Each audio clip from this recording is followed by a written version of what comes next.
নাই, মানে 10 টাকা নাই, পকেট ভরা টাকা থেকে 10 টাকা নেই ঠেলা মারছে।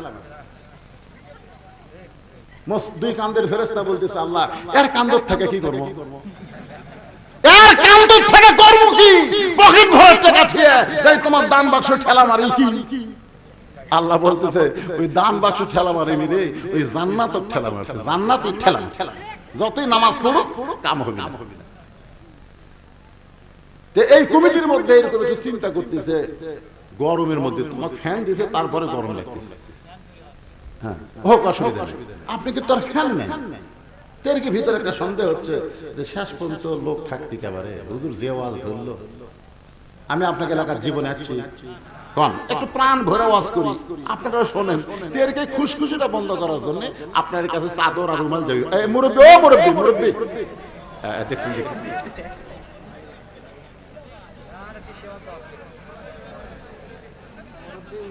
এই গামছা আলা খুঁটি, ব্যাগ আলা খুঁটি, আপনাদের কমিটির লোক কোথায়? সেগুলো নিজের তো আওয়াজগুলো একজন দেন না, টাকালে আর একদিকে ছেড়ে দেবে। বহু গাঁজা খোর, হিরোইন খোর বাড়াছে, জোরে কোন কথা ঠিক কিনা?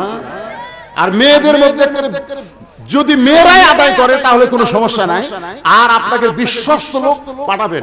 হাদিস শরীফ আছে, মেয়েদের মধ্যে এমন লোক পাঠান লাগবে, পুরুষ মানুষ মেয়ে দেখলে তাদের কিছুই হয় মনে হয় না। একেবারে 80 বছরের উপর বুড়ে একটা মেয়ে মানুষ দেখলো আর কিছুই মনে হয় না, আর একটা হলো 6 বছরের নিচে ছোট বাচ্চা, ওই মেয়ে মানুষ দেখলো আর কিছুই মনে হবে না। জোরে কোন কথা ঠিক কিনা? তাছাড়া মেয়েদের দিয়া মেয়েদের মধ্যে তোলা ভালো। এটা হলো মহিলা মাদ্রাসা। জোরে কোন কি মাদ্রাসা? এখানে ওরা ছেলে কোথায় পাবে? হাফেজি মাদ্রাসা হলে, ছেলে মাদ্রাসা হলে অনেক ছেলেরা মাঝখানে দাঁড়ায় যেত, কিন্তু এরকে তো ছেলে নাই রে বাবা। কুটির এই ব্যাগটা কোন দিকে গেল রে?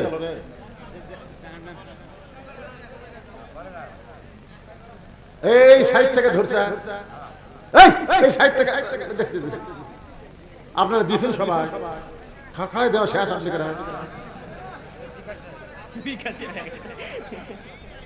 মানে এত তাড়াতাড়ি দান করতেছে, আর রুমাল ধরা সাইড থেকে টাকা দিবি কুটি, আর থুবি কুটি, আর লিবি কুটি।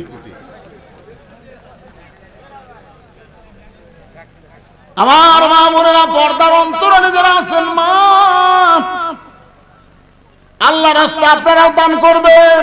মাগরিবের নামাজ যখন আসবে তখন আপনাদের ওয়াজ চলে আসবে। মা, আপনাদের ওয়াজ নামাজের মধ্যে আল্লাহ বলে দিয়েছে, মায়েরা যারা বসে বসে ওয়াজ শুনতেছেন, আপনাদের কাছে মাদ্রাসার জন্য ব্যাগ যাবে আল্লাহর রাস্তে 10, 20, 50, 100 যে যা পারবেন দান করবেন।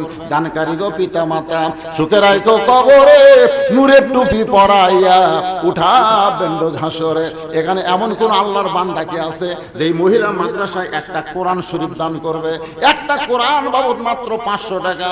বাপ মা কবরে চলে গেছে, আপনাদের মধ্যে এমন কোন আল্লাহর বান্দা কি আছে যে মহিলা মাদ্রাসায় একটা কোরআন শরীফ আমি দান করব? আপনাকে বাজার থেকে কোরআন কিনে আনা লাগবে না, আপনি 500 টাকা দেওয়া মাত্র একটা কোরআন দানের সওয়াব আল্লাহ আপনাকে দিয়ে দিবে। সামনে থেকে দেওয়া লাগবে বাজান, লগো দেন। এই দেখেন, আসেন বাবা, আপনি কেউ দিক দিয়ে আসেন, সোনার চান আসেন। দেখেন কিভাবে ওয়াজ শুনতেছে, শুরু থেকে এ পর্যন্ত চোখ পাল্টায়নি। মনে করতেছে এই শুধু কাম ছাড়া যায় রে। নবীর মাদ্রাসায় একটা কোরআন শরীফ দেওয়ার ভাগ্যের ব্যাপার। বাপ মা যাদের কবরে গেছে খালি নিয়ত করেন, আল্লাহ একটা কোরআন শরীফ দিলাম, যা সওয়াব হয় বাবার কবরে দিও। কত কিছু করা লাগতো, বাপ মা থাকলে আপেল কিনা, বেদনা কিনা, ল্যাপের কম্বল কিনা, এ কিনা সে কিনা। কবরে গেছে আর কোনো খবর নেই। আর সেই মরা মা বাবার জন্য নবীর এতিম মাদ্রাসায় একটা কোরআন বাবদ 500 টাকা দিবেন, দোয়া করে দিব আল্লাহ নিয়ে আসো। আর সবাই বসেন, এই যারা দাঁড়িয়ে আছেন ঘন্টার পর ঘন্টা, এই শুধু বসেন না কেন? ওরা উঠে আপনাকে বসার চান্স দিয়ে দিল। বসেন বসেন বসেন। যোহরের 4 রাকাত ফরজ নামাজ আমাদের জাতির পিতা হযরত ইব্রাহিম আগুনের চুলা যখন শান্তির বাগান পায়, আগুনের চুলা যখন শান্তির বাগান পায়, শুকরিয়া দান এক নিয়তে 4 রাকাত নামাজ পড়ে। ধরে কোন কয় রাকাত? এই কথা কোন না কেন, কয় রাকাত? 4 রাকাত নামাজ পড়ে আল্লাহর কাছে বলে, মাবুদ আগুনের চুলা তুমি শান্তির বাগান বানায় দিছো আমার ঈমানের খাতিরে, আমি তোমাকে খুশি করার জন্য সেজদা দিলাম, এক নিয়তে 4 রাকাত নামাজ পড়ে সালাম ফিরাই। আল্লাহ বলে হাবিব, ওই ইব্রাহিমের আগুনের চুলা শান্তির বাগান পাইয়া আপনার জাতির পিতা যে 4 রাকাত নামাজ আদায় করেছে, ওই 4 রাকাত নামাজ আমি আল্লাহর কাছে এতই ভালো লাগছে, আপনার উম্মতের জন্য যোহরের 4 রাকাত ফরজ হিসাবে আপনাকে দিয়ে দিলাম। আপনার উম্মতেরা যোহরের 4 রাকাত ফরজ নামাজ যখন জামাতের সঙ্গে আদায় করবে, ইব্রাহিম নবীর সমপরিমাণ সওয়াব আমি আল্লাহ দিয়া দিব। এই ফাঁকে আল্লাহর একজন বান্দা কোরআন শরীফ বাবদ 500 টাকা দান করেছে। আল্লাহ দানকে কবুল করেন। আপনারা যে হালখাতা করলেন, খবর কি টাকা দিয়েছে? তাই করলে আদম নবীর সমপরিমাণ সওয়াব আল্লাহ দিবে। সুবহানাল্লাহ। কোন যোহরের 4 রাকাত নামাজ জামাতে আদায় করলে কোন নবী? আরো জোরে কোন কোন নবী? আসরের 4 রাকাত ফরজ। এই যে কোরআন শরীফ সবচাইতে বেশি যেই নবীর আলোচনা, আপনি আমাদের নবীর উপর আল্লাহ কোরআন দিছে, কিন্তু সবচাইতে বেশি যেই নবীকে নিয়ে আলোচনা হয়েছে বলেন তো সেই নবীর নাম কি? হ্যাঁ, কোরআন শরীফের সবচাইতে বেশি আমাকে নবীর উপর নাজিল করলো, আর মুসা নবীর নাম আল্লাহ বেশি দিল। সাহাবীরা কয়, হুজুর এটা কেমন হলো? রাসূল কয়, শোধবোধ। সুবহানাল্লাহ। সাহাবার চুপ করে, শোধবোধ মানে? বলে মুসা নবীর উপর যে কিতাব আল্লাহ নাযিল করেছে ওই কিতাবে আমার নাম বেশি, আর আমার উপর আল্লাহ যেটা নাযিল করছে সেটার মধ্যে মুসা নবীর নাম বেশি। শিক্ষা দেওয়ার জন্য এই যে আমার আগেকার বক্তা আপনাদের সামনে ওয়াজ করলেন, ইযহাব ইলা ফিরাউন ইন্নাহু তাগা। আল্লাহ বললেন মুসা ফিরাউনের কাছে যাও, ফিরাউন তাগুত হয়ে গেছে। মুসা তখন কি বলছিল? আল্লাহ একলা যাবো। আল্লাহ বলতেছে মুসা ফিরাউনের কাছে যাও। মুসা বলতেছে আল্লাহ একলা যাবো। আল্লাহ বলতেছে তোর সাথে কে যাবি? কে যাবি মানে? কাম কর্ম তোমার আর পিটন খামা আমি। তুমি কি মনে করছো আমি যে মুসা ফিরাউনের কাছে বলবো লা ইলাহা ইল্লাল্লাহ, ফিরাউন তো তোমাকে পাবি না, আমাকে দিবি? তো তুমি কও কাম কার? আল্লাহ বলতেছে আমার কাম। ওমান আহসানু কওলাম মিম্মান দাআ ইলাল্লাহ ওয়া আমিলা সালিহান ওয়া ক্বালা ইন্নানী মিনাল মুসলিমিন। জোরে কোন সুবহানাল্লাহ। আপনারা বলেন তো কলেমার দাওয়াত দেওয়া কার কাজ? সবাই কয় না। জোরে বলেন কার কাম? আল্লাহর কাম। আপনার নাম আল্লাহ। আমি দাওয়াত দিব ফেরাউনকে, আর ফেরাউন আমাকে ধরে মারবি, আর আপনি আরামে বসে থাকবেন। আল্লাহ কয় মুসা তুই কি চাস? মুসা বলতেছে আল্লাহ যদি ফেরাউনের কাছে যাইতে হয় তাহলে আপনার কাছে একটা জিনিস আমি জানতে চাই। আল্লাহ বলে মুসা কি জানতে চাস? মুসা বলতেছে আল্লাহ সেই জিনিসটা হলো আমি যদি আল্লাহ হই আর আপনি যদি মুসা হন তাহলে আমার কাছে কি চাবেন কোন? আল্লাহ কয় মুসা তুই জীবনেও আল্লাহ হওয়ার পারবে না। মুসা বলতেছে আল্লাহ তুমিও কোনোদিন মুসা হতে পারবে না, তোমার জায়গা তুমি, আমার জায়গা তুমি। মনে করো তুমি যদি মুসা হও আমি যদি আল্লাহ হই, তুমি কি চাইবা কও? আল্লাহ বলে মুসা যদি আমি মুসা হইতাম তুই আমার আল্লাহ হইতি, তাহলে চাইতাম সুস্থতা আর হায়াতুত তাইয়্যিবা। মুসা বলতেছে আল্লাহ তোমার কাছে কি চাওয়া লাগবে এইটা আমার জানা ছিল না, এই মুহূর্তে জানতে পারলাম। তুমি আমারে সুস্থতা আর হায়াতুত তাইয়্যিবা দান করো। আল্লাহ বলে মুসা রে তুই বড় চালাক। জোরে করো সুবহানাল্লাহ। সেই মুসা নবী যখন সাগরের কাছে গেল, জোরকান কিসের কাছে? 3 দিকে ফেরাউনের সৈন্যরা মুসা নবীকে ঘিরে ধারণ করেছে। এখন সামনে সাগর। ফেরাউন বলতেছে মুসা রে আর দৌড়াবো না, আর দৌড়াবো না। ভালোই তো দৌড় দিল। এখন 3 দিকে আমার সৈন্য দাঁড়িয়ে আছে, এখন সামনে সাগর, পলাইবে কোন দিক দিয়ে? নাসরুম পড়েন, নাসরুম মিনাল্লাহি ওয়া ফাতহুন করিব ওয়া বাশশিরিল মুমিনিন। আবু সাঈদ বিশ্বাস করে বলেছিল মার, মনে করছিল পুলিশেরা মারবি না, মার। মনে করছিল পুলিশ মানুষ, কিন্তু বাংলাদেশের পুলিশ আর আওয়ামী লীগের মানুষ না। আওয়ামী লীগ পুলিশ মরে গেলে এক সালা ইন্না লিল্লাহ কয় না, সবাই কয় আলহামদুলিল্লাহ। ধরে কর কথা ঠিক না? এই কয়েকদিন আগে মতিয়া চৌধুরী মরছে, আমি ফেসবুকে একটা পোস্ট দেখলাম, ভাই মতিয়া চৌধুরী মরার কথা শুনে কমপক্ষে 116টা কমেন্ট করছে, তার মধ্যে একটাও ইন্না লিল্লাহ নাই। বিশ্বাস না করেন, আমার কাছে মোবাইল আছে, দেখে সব আলহামদুলিল্লাহ আলহামদুলিল্লাহ। আর পুলিশ মরলে কয় আলহামদুলিল্লাহ। চিন্তা করতে পারেন, একটা নিরস্ত যুবকের মুখে গুলি বসাই দিলে একটা করেনি, একটা করলে তাও হতো, বারবার বাজান। কেন বললাম কথাটা আপনাকে বোঝানোর জন্য, বর্তমানের সাথে সেই সময়ের মিল। ফেরাউন বলে সাগর, এখন পলাবি কোন দিক দিয়ে? আপনারা বলেন তো, মুসা নবীর প্রতি আল্লাহর ঈমান কমজোরি না জুরি? এই ধরে কোন কমজোরি না জুরি? ফেরাউনকে আর দৌড়াবো না। মুসা বলতে আমি ঠিকই দৌড়াবো, কিন্তু তুমি ফেরাউন কয় তোর সাথে সাথে দৌড়াবো রে। মুসা কয় আল্লাহ তুমি যেটি আমার থেমে দিলে সাগর দিয়া, ওই বলে আমার সাথে দৌড়াবি, ঠিক আছে? আল্লাহ কয় মার লাঠি। মুসা মার লাঠি, কুটি মারবো, কয় ফেরাউনক লয়, সাগরত মার।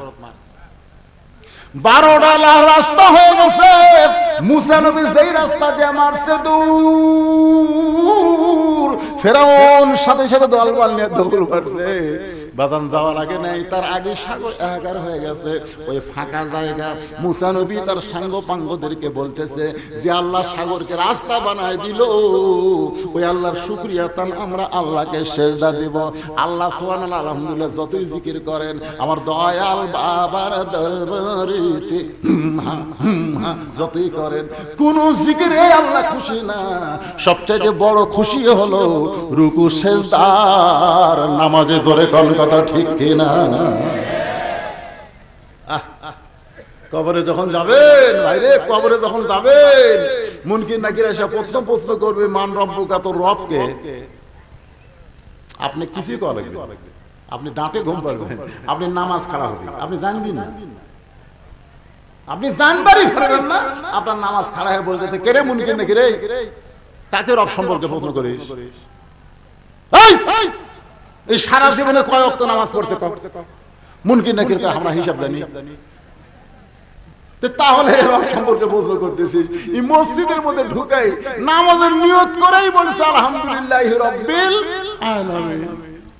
রুকু যাই বলছে সুবহান রাব্বিয়াল আযীম, সিজদা যাই বলছে সুবহান রাব্বিয়াল আলা। এতবার রব রব রব রব করে আসে আবার রব রব।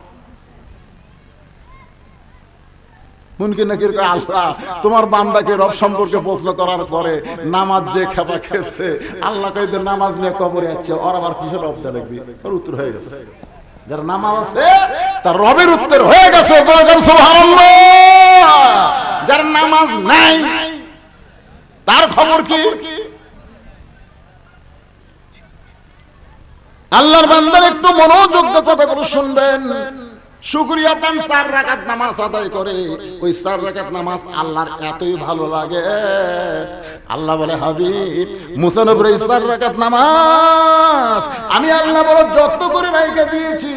আজকে আপনার উম্মতের জন্য আসরের 4 রাকাত নামাজ দিয়া দিলাম। আপনার উম্মতেরা আসরের 4 রাকাত নামাজ যখন জামাতের সঙ্গে আদায় করবে, মুসা নবীর সম পরিমাণ সওয়াব আমি আল্লাহ দিয়া দিব। লিল্লাহি তাকবীর। কয়টা গেলেন? ফজর গেল, জোহর গেল, আসর গেল, রাত 12টা বাজলো। কয় মিনিট বাকি আছে? 3 মিনিট। আর 2টা নামাজ আছে। এইবারে যে নামাজটা আসতেছে, আমার মা বোনরা বড় আশা করে বসে আছে, ভাই এই নামাজ হলো মাগরিবের বেজর রাকাত। জোরে বলেন কি রাকাত? কয় রাকাত? 3 রাকাত। আপনি ফজর 2 হলেও কিন্তু জোর, জোহর 4 হলেও জোর, আসর 4 হলেও জোর, এশা 4 হলে জোর, কিন্তু মাগরিব হলো বেজোর। হাবিব, আপনার উপর যে কোরআন নাযিল করেছি, এই কোরআনে একজন নবীর নাম আছে। সেই নবীর নামে আল্লাহ একটা সূরা কোরআনে দান করেছে, নাম হলো সূরা ইউসুফ। জোরে বলেন নাম কি? আল্লাহর বান্দার একটু মনোযোগ দিয়ে শুনবেন। ইউসুফ নবীর বাবা ইয়াকুব নবী মাঝে মধ্যে আল্লাহকে বলতেন, আল্লাহ আমি নবী হয়ে জন্ম দিলাম, আমার 2টা সন্তান এত ভালো, আর এই 10টা এত খারাপ কেন হলো? আমি নবী হয়ে জন্ম দিলাম, আমার বনিয়ামিন ইউসুফ খুব ভালো, কিন্তু এই 10টা সন্তান এত খারাপ কেন হলো? আল্লাহ বলে, ইয়াকুব তোমার বউ কয়টা? ইয়াকুব বলে, বউ হচ্ছে 2টা।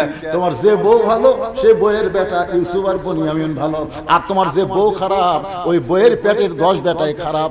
ওরা একেবারে রক্ত মাখা জামা, রক্ত মাখা জামা দিয়ে এসে বাপের কাছে বলতেছে, আব্বা আব্বা। ইয়াকুব কয়, কি রে বাপ? আমরা বহু চেষ্টা করছি আব্বা, ইউসুফ বাঁচাবার পারল না। আপনি খুবই কষ্ট পাবেন এই কারণে, জামা বাঁচাছি আব্বা। আচ্ছা বলেন তো, এটা একটা কথা? বাঘে যদি ইউসুফ নবীরে ধরে তো আগে জামা খুলে ধরবি না জামা সহই ধরবি? কথা কর না কেন ভাই, কথা কর না কেন? এই যে 54,000 ভুয়া মুক্তিযোদ্ধা জন্ম আছে 72, কারো জন্ম 71, তুই হলো মুক্তিযোদ্ধা। প্রতি মাসে 20,000 করে টাকা খেতে পারে। হায় হায়, কি মনে করতেছেন? আল্লাহর বান্দার একটু মনোযোগ দিয়ে শোনেন। সন্তান যদি খারাপ হয় বাবার কোনো দোষ না, দোষ হলো মার। এই জন্য একজন নেপোলিয়ান খ্রিস্টান বলেছে, একটা ভালো সন্তান যদি তোমরা পাবার চাও তাহলে ভালো একটা মায়ের দরকার। ভালো মা যদি বানাবার চান তাহলে প্রাইমারিতে না দিয়া এই মাদ্রাসা দেন, কারণ প্রাইমারিতে গেলে কি শিখবে? একদম বাগদম ঘোড়াদম সাথে ঢাক ঢোল ঝাঁদর বাজে, বাঁচতে বাঁচতে চললো ঢুলি ঢুলি গেল কমলা ফুলি। আর এই মাদ্রাসায় দেন সব শিখবে।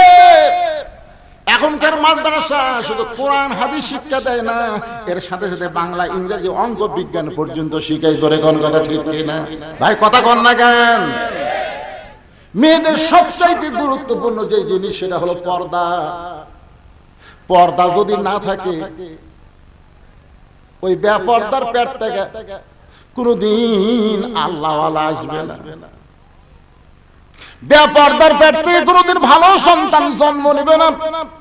ভালো সন্তান নিবার গেলে ভালো একটা মায়ের দরকার। আল্লাহ বলে, ইয়াকুব রে তোর যে বউ ভালো সে বউয়ের পেট থেকে বাড়াইছে 2টা ভালো, বনিয়ামিন ইউসুফ। আর যে বউ খারাপ ওই 10টা খারাপ। রক্ত মাকে এসে গেছে, আব্বা বহু চেষ্টা করছি ইউসুফও বাঁচাবার পারিনি আব্বা, কিন্তু জামা বাঁচা। ইয়াকুব হাত দিয়ে দেখে জামার একটা জায়গা তো ছেড়েনি। বুঝবার পারছে এই 10 জন ষড়যন্ত্র করতেছে। আমরাও কিন্তু বুঝবার পারছি আলেম ওলামাকে নিয়ে এই সরকার ষড়যন্ত্র করতেছে। জোরে কথা কর না কেন? ইয়াকুব নবী রক্তমাখা জামা নিয়ে ঘরের মধ্যে আসল জায়গা দিছে, কারণ জজ কোর্ট, সুপ্রিম কোর্ট, হাইকোর্ট সরকারের দখলে গেছে। এখন ভালো মানুষের আর বিচার নাই, তবে আসল জায়গা দিছে ঠিকই আছে। আছে না? না আপনারা কি মনে করছেন খালি আবু সাইদের বুকে রক্ত দিয়া বাংলাদেশের বিজয় হয় নাই? অনেক মানুষ আফসোসে তাহাজ্জুদে নামাজ পড়ে আল্লাহর কাছে এই বিপদ থেকে বাঁচার জন্য চোখের পানি ফেলেছে। জোরে কোন কথা ঠিক কথা কম। আল্লাহর কাছে ফরিয়াদ করতেছে, মাবুদ আমার 10টা সন্তান আর ইউসুফকে নিয়ে ষড়যন্ত্র করতেছে, আমি ইউসুফকে একটু ভালোবাসি বেশি, এইটা মনে করে শত্রুতা করে। তবে আমার ইউসুফ যেখানেই থাক না কেন আল্লাহ আমার ইউসুফ রে তুমি হেফাজত করো। আপনার বলেন তো বাপের দোয়া আল্লাহ কবুল করে কি করে না? বাপ লিয়াচ্ছে আমার কাছে সন্তান, হুজুর আমার বেটা খাবি যে মাসা দিবার চাই দোয়া করে দেন। তুই থাকতে আমার কাছে, আমি বললাম তুই থাকতে আমার কাছে, তার মানে কি বুঝলাম তুই বাপ থাকতে আমি কি পাগলা। বাপের দোয়া মায়ের দোয়া সন্তানের জন্য কোনো বেড়া থাকে না। তীর যেমন অনেক লক্ষ্যভ্রষ্ট হতে পারে, কিন্তু বাপ মার দোয়া লক্ষ্যভ্রষ্ট হয় না। জোরে কোন কথা ঠিক, কথা কন না কেন? আর বেটা আমার কাছে নিয়ে যাচ্ছে, হুজুর দোয়া করে দেন তো। পাগলা, আমার দোয়া তুরই দোয়া। আপনার সন্তানকে আপনি দোয়া করবেন, আল্লাহ কবুল করবে না? যত বড় পাপী হন না কেন, আপনি পাপী হতে পারেন, কিন্তু আপনার দোয়া তো আর পাপ না। অন্তর দিয়ে বলবেন, আল্লাহ আমার সন্তানকে তুমি ভালো করে দাও, মাদ্রাসায় দিলাম, মাথার জ্ঞান শক্তি বাড়ায় দাও। ইয়াকুব নবী আল্লাহর কাছে দোয়া করছে, আল্লাহ আমার ইউসুফ রে তুমি হেফাজত করো। কতগুলো বণিক যাচ্ছে ব্যবসা করার জন্য, তৃষ্ণা লাগছে কূপের কাছে, পানি আনবার গিয়া দেখে চাঁদের মতন ফুটফুটা, হাত পা বান্ধা পুড়ে আছে। পানি খাওয়া বাদ দিয়ে ইউসুফরে তোলা নিয়ে ওরা ব্যস্ত হয়ে গেছে। ছোট্ট ইউসুফরে উঠায় বলতেছে আমি নিব, সব বণিক আমি নিব, আমি নিব, এত সুন্দর। বণিকের সর্দার কয় সবাই যদি নিবার চাস তাহলে কাটা টুকরা টুকরা করে লেওয়া লাগবে। পাগলা, কাটা টুকরা টুকরা করে না নিয়ে বাজারে বিক্রি করি, যে টাকা হবে আমরা ভাগ করে খাও, ব্যবসা করার কথা। বাজারে বিক্রি করতে গেছে জুলাইখা, বিয়া বৈশা মিশ্রের সাথে বাচ্চা হয় না। যে মায়ের বাচ্চা হয় না, ও মায়ের যত সোনার মালা গলা দিয়া থন শান্তি পাবি না। কোলের মধ্যে একটা প্যা প্যা প্যা প্যা প্যা প্যা লাগবে কি লাগবে, কথা কর না কেন? 1 লক্ষ স্বর্ণ মুদ্রা ইউসুফরে কিনছে, 1 লক্ষ স্বর্ণ মুদ্রা দিয়ে কিনা সন্তান হিসাবে গ্রহণ করতে। সন্তান জুলাইখা ইউসুফের সন্তানের মতন লালন পালন করতেছে, সন্তানের মতন লালন পালন করে। কিন্তু ইউসুফের যখন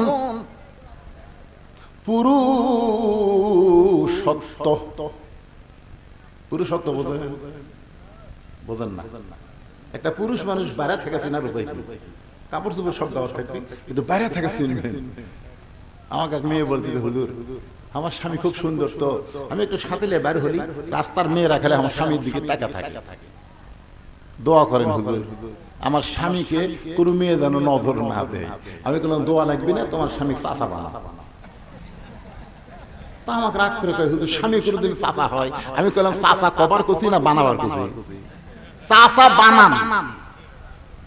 স্বামীর হাত পা ধরে দাঁড়িয়ে রাখছে, এখন দাঁড়িয়ে আকুল হয়ে গেছে। উনি আর স্বামী গেলে বেড়া যায়, একটা মেয়েও ভুলে তাকায় না। কেউ যদি তাকায়, চাচা আসসালামু আলাইকুম।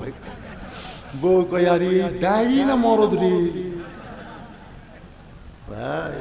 মরদ মানুষ। ইউসুফের মোজ গজ আছে, দাড়ি গজাইছে। মিন শাররিল ওয়াসওয়াসিল খান্নাস, জুলাইখার ভিতরে শয়তান জুলাইখারে বুঝাইতেছে, ইউসুফ রে তুই কি পেটত রাখছিলি? না। তুই কি দুধ খাওয়াইছিস? না। তাহলে কিসের সন্তান? আজ দিন তোর বুড়া হয়ে গেছে, এ তোর তাজা মাল। শয়তান ঢোকাই জুলাইখা ইউসুফরে নিয়ে গেছে। বহু বড় কাহিনী। আমি মাগরিবের নামাজ বুঝানোর জন্য শুধু তড়িঘড়ি করতেছি ভাইজান। সমস্ত দরজায় তালা দিয়া ভিতরের দরজায় ভিতরের ঘরে গিয়ে বলতেছে, ইউসুফ দরজা জানলা বন্ধ করেছি, আমার মনের বাসনা পুরা করবার চাই। ইউসুফ রে কেউ দেখবে না, দেখার মতন কেউ নাই। সঙ্গে সঙ্গে ইউসুফ নবী বলতেছি, ইন্নী আখাফুল্লাহ, আমি আল্লাহকে ভয় করি। কেউ না দেখলেও আমার আল্লাহ দেখতে পায়। জুলাইখা বলে সোজা আঙ্গুলে ঘি ওঠে না, আঙ্গুল ব্যাগ করা লাগে, তালা মারছি যাবো কেমনি? আল্লাহর প্রতি তাওয়াক্কুল করো, মাইয়া তাওয়াক্কাল আলাল্লাহি ফাওয়াসবুহু। দরজার কাছে আসে, অটোমেটিক দরজা খোলা যায়। ধরে বলেন সুবহানাল্লাহ।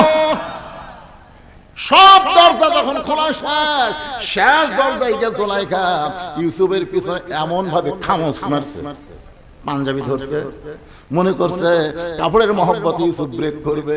যার কলিজার আল্লাহ ভয়, তার কি কাপড়ের কোনোদিন মহব্বত হয়?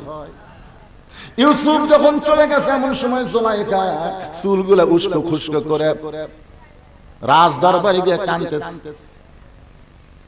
শুধু কান্দে, জুলাইখা কান্দে। প্রধান বিচারপতি বলে, কান্দেন কেন? জুলাইখা বলতেছে, এত কষ্ট করে লালন পালন করলাম সন্তান হিসাবে, আজকে সেই ইউসুফ আমার ইজ্জত নষ্ট করবার চাইছিল, আমি বহু কষ্ট করে আমার ইজ্জত বাঁচাইছি। অ্যাটেন্ড টু মার্ডার, মানে মার্ডার করেনি, করবার চাইছিল। এমন ভাবে জুলাইখা কাঁদতেছে। জুলাইখার চোখের পানি দেখে বিচারপতি বলতেছে, মা জুলাইখা কাঁদো না, অবশ্যই ইউসুফের বিচার হবে। জুলাইখা ঘরের মধ্যে সে মুস্কি মুস্কি হাসে। পিছন দিকে ওর স্বামী আজিজ মিত্র দাঁড়ায় গেছে। বলে, জুলাইখা কার মানে ধর্ষণের বিচার দিলে? জুলাইখা রে মুস্কি মুস্কি হাসতেছে। জুলাইখা বলে, সোজা আঙ্গুলে যখন ঘি উঠবে না, তখন 13 বছর বন্দি রাইখা হাসপাতালে গিয়া ইনজেকশন মারা লাগবে। জোরে কোন কথা ঠিক কি না? বাজান একটু খেয়াল করবেন, জুলাইখার বিচার হবে, ইউসুফের বিচার হবে পরদিন। হাজার হাজার মানুষ, হাজার হাজার মানুষ আইছে মনে ঘৃণা নিয়ে, মনের মধ্যে ঘৃণা নিয়ে আইছে যে সন্তান হয়ে আমার দিকে খারাপ নজর দেয়, তাকে লালন পালন করছে, সেই সন্তান ইজ্জত নষ্ট করবার চাই। এই নিমুখ হারাম কেমন দেখার জন্য এসে সবাই চারিদিকে খাড়া হইয়া মাঝখানে ইউসুফের টান করাই দিছে। ইউসুফ মাথা নিচু করে দাঁড়ায় আছে। প্রত্যেকটা মানুষ ইউসুফের দিকে তাকায় বলে, এত সুন্দর একজন যুবক কোনদিন খারাপি করতে পারে? জোরে বলেন, পারে?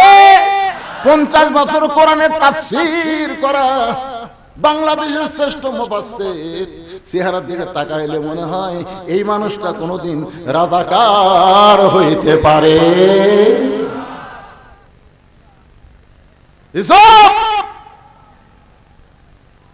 মায়ের উপরে হাত মারছে,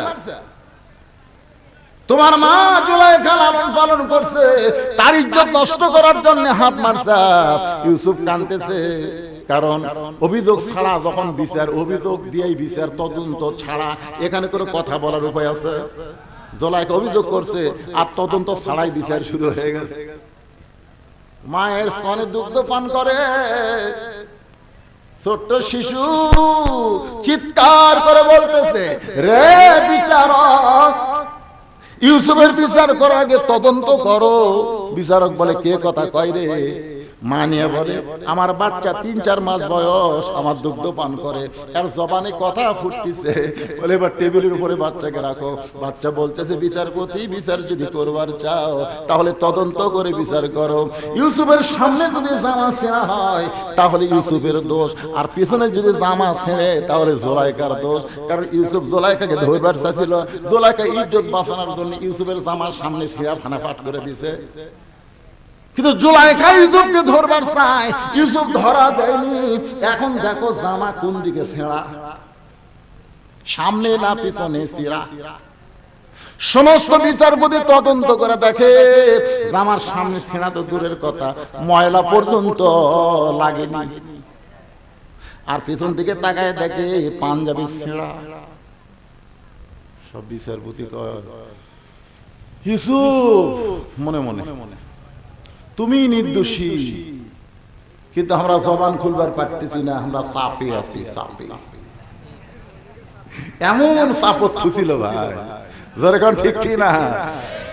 ইউসুফ তুমি নির্দোষী, কিন্তু আমরা জবান খুলবার পারতেছি, আমরা চাপে আছি। এমন সময় জুলাইখার স্বামী প্রধানমন্ত্রী বলে, বিচারক কি বিচার? প্রধান বিচারপতি জুলাইখার দিকে তাকায়, প্রধান বিচারপতি প্রধানমন্ত্রীর দিকে তাকায় বলে, ইউসুফ তুমি দোষী। আপনার বলেন, ইউসুফ কি দোষী? ইউসুফ তুমি দোষী, বিনা দোষে দোষী কইরা আল্লাহ ইউসুফ দিল জেলখানা, আল্লাহ উপায় বলো না। জনম দুঃখী কপাল পোড়া মানুষ ইউসুফ গেছো না। আল্লাহকে ইউসুফ রে, ভালো মানুষ জেলখানায় গেলে তার সম্মান বাড়ে, আর খারাপ মানুষ জেলখানায় গেলে তাকে ডিম মারে, জোরে কান কি মারে, জুতা মারে। আর ভালো ভালো মানুষ যদি জেলখানায় যায়, আপনারা বলেন তো তার সম্মান বাড়ে না কমে? আমির হামজার সম্মান আগে যা ছিল তার চাইতে বাড়ছে না কমছে? মামুনুল হকের সম্মান আগের চাইতে বাড়ছে না কমছে? সাইদি সাহেব যদি খালি এই বছর পর্যন্ত বাঁচিয়া থাকতো, আর যদি জেলখানা থেকে বাড়াতো, তাহলে বুঝতে পারতেন আগের সাইদি আর জেলখানা খাটার পরের সাইদি একেবারে কথা কন না কেন বাড়ে? এরা কোন গুরু? কি সম্মান বাড়ে না কমে? আর খারাপ মানুষ জেলখানায় গেলে তার সম্মান বাড়ে না কমে? এরশাদ শিকদার জেলখানায় গেছিল আর সম্মান বাড়ছে, খালি ছাইড়াই দিলে জনগণ লাগতেই মারতো। এখন যেগুলা জেলখানা ঢুকাচ্ছে কুটের মধ্যে ডিম মারে, তার মানে কি? তার মানে ওয়াকার সাহেব বলেছে, ওয়াকার বলেছে আমরা 600-এর উপরে আমাদের ক্যান্টনমেন্টে হেফাজতে রাখছি, কারণ বাইরে রাখলে জনগণের পিটুনি খেয়ে এরা মরবে। বাজান একটু খেয়াল করে,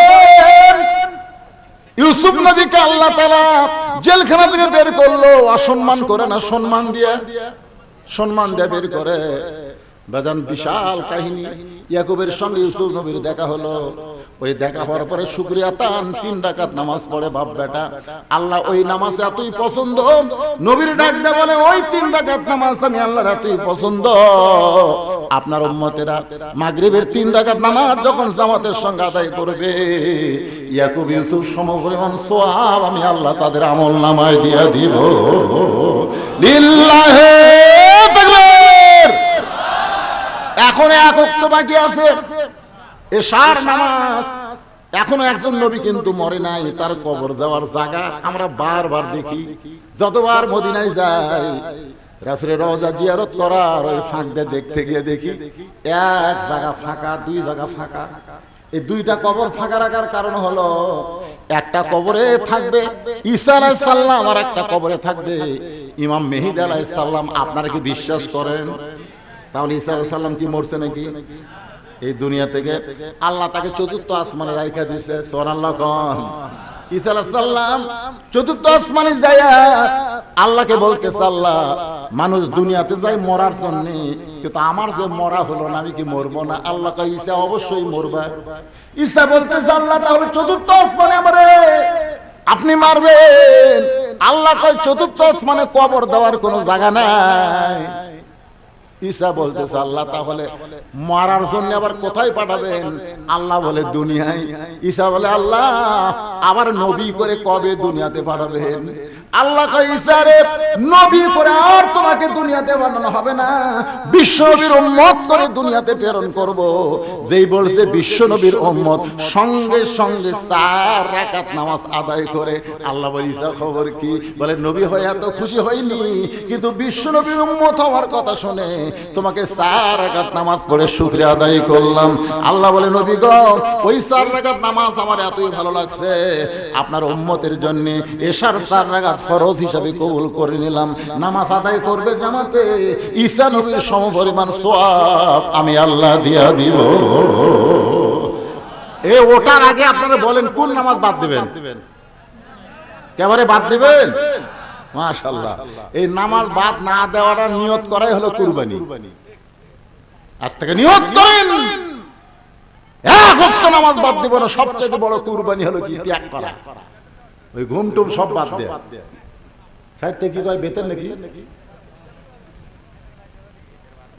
বেতের বাদ আছে, জুম্মা বাদ আছে, একদিনে সব শুনবে